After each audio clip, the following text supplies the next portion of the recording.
Look, this is inappropriate's the key word. What is the appropriate contact with a collectible nun doll? You really want to hear the story? Yes, I do.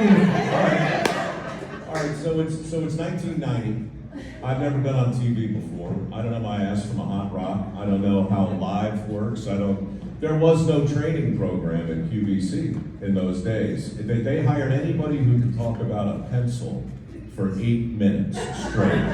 And I could do that.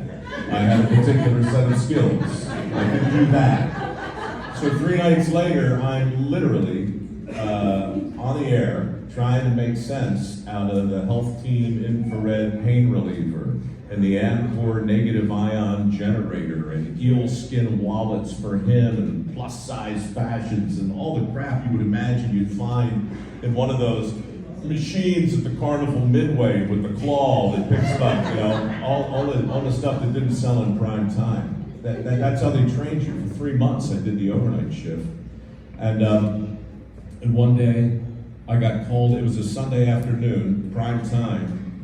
The host who was on the air was sick and had to leave, and somebody had to come in, and I lived close to the studio. So I came in on a Sunday afternoon, big audience, but they're like a million people watching, I guess. And I was nervous, it was prime time, I didn't know what I was walking into.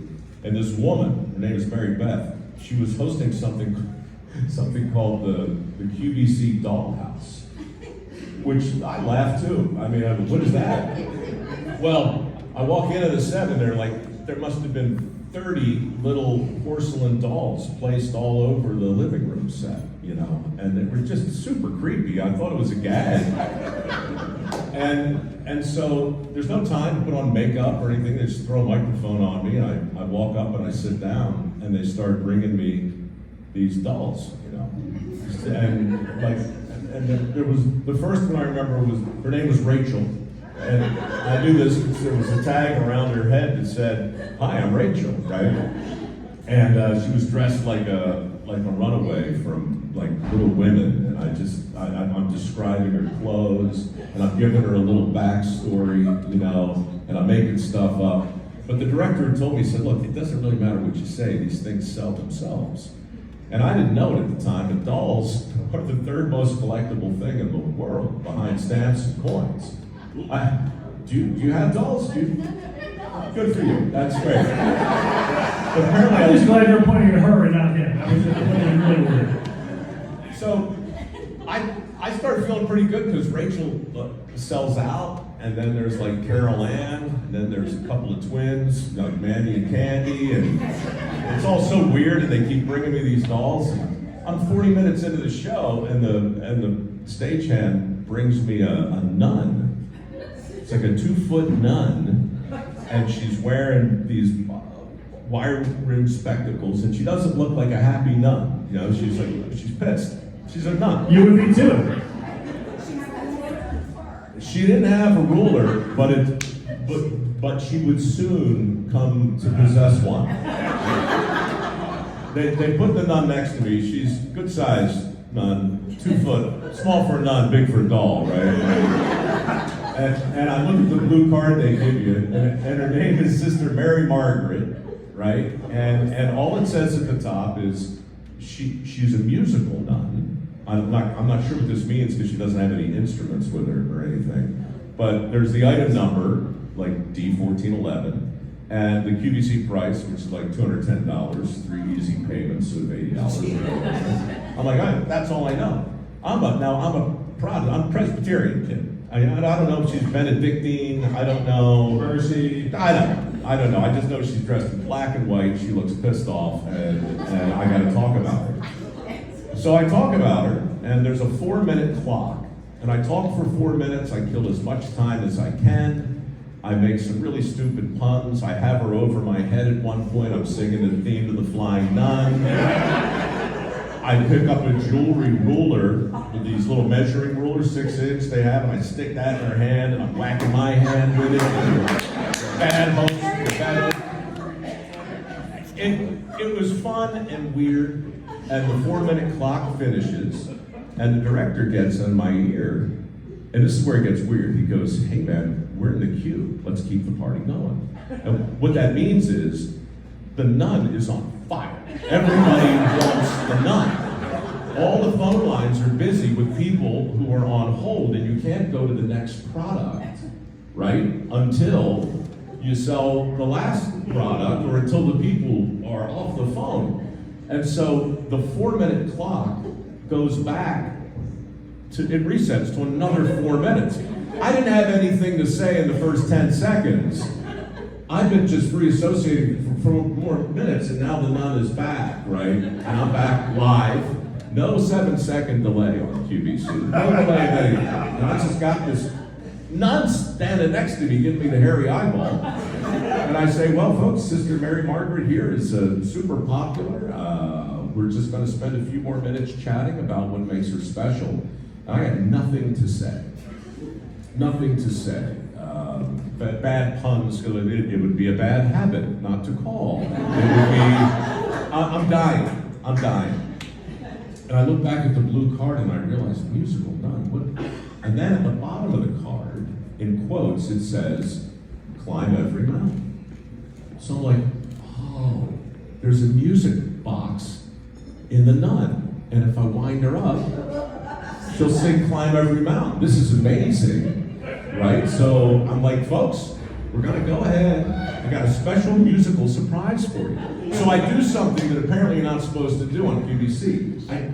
I touch the nun, and I take her off her stand next to me, and I stand her up between my legs. Like I'm sitting on the floor, so I got the nun here. So like I'm behind her, and as I'm talking, I'm looking for the winder, which of course is going to be between her shoulder blades, right? So my plan is I'm going to wind up the nun and leave the folks at home in a sing-along with Climb Every Mountain. Now the director is sitting about right where you are, but not laughing like you are. He's in my ear now going, Mike, don't touch the nun, man. What are you doing with the nun? I don't have time to explain to him. It's live TV. I'm looking for the winder. It's not between her shoulder blades, which is super weird. Like, where else would you put it? So I think maybe she's one of those dolls, you squeezed her hands, like the puppies, and they bark, squeeze her hands. It's not there. It's not on her feet. I take off the wimple. She's wearing a wimple. I think maybe it's coming out the top of her head. It's no winder. This freaking winder is nowhere, and it's driving me nuts. And my eagerness to find it has started to resemble like a Swedish massage. And so the director yells into the headset of the technical director who controls the robotic cameras. He yells, "Get off it! Get off it! Get off it!"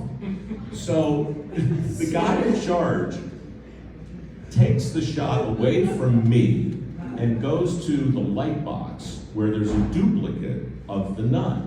And then he starts with these super close, tight shots, right? Real slow pans and tilts, seeing every inch of the nun. Now my microphone is still open, but the viewer at home only sees the nun in the light box. So I'm off camera, which means I can conduct a more thorough search for this winder, which is now really bugging me. So I take the nun off her little stand, now I'm just holding her. And I got my hands all over. And I feel it in the last place in the world. A responsible doll manufacturer would put a winder. I'm telling you, man, this winder was coming out of the nun's ass. I could feel it through the habit. Technically, not the actual, it's like the lowest part of the small of her back. I can feel it, right? So I say, folks, stand by, found the winder. Any minute now we're going to be treated to a little song. But I can't wind it up from the outside, so I put my hand into the habit. And I get my thumb and forefinger on the winder. But I can't get any torque on it because the habit's so tight. I'm like, damn it. So I'm still off camera.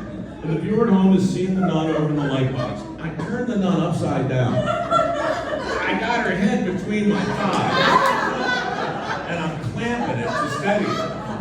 I push the habit down. And her legs are like... And there it is. A little chrome-plated dingleberry where angels fear to tread. So I lean over, and and I start winding up the nun. I'm off camera, okay? So for the last minute, the viewer has seen nothing but tilts and pans of this angry nun in a light box, while I finally find the wine. I finally get it wound up, and I say, folks, here we go. At long last, a song from Sister Mary Margaret.